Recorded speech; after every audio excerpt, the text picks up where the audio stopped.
qaynak reseptini paylaşacağım, evdə hazırlanan. Bunun üçün bizə lazım olacaq 1 stəkan küncüt. Mən küncütlə hazırlayıram. Bu küncütü belə biraz qızartırsınız. Yəni durmadan qarışdırın ki, küncüt tez yanır. Tavanın altı biraz qalın olsa daha yaxşı olar. Az xodda qızartırsınız biraz. Sonra isə 1 stəkan şəkər tozunu elə həmin tavaya əlavə edib, yəni küncütü götürmüşəm başqa bir qaba.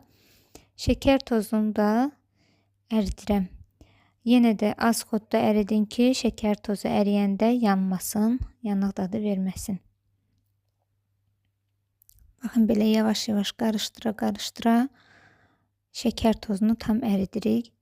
Siz bunu simiçkayla, quru meyvələrlə də hazırlaya bilərsiniz. Və yaxud fındıqla, fıstıqla, yəni zövqə görədir. Mən bugün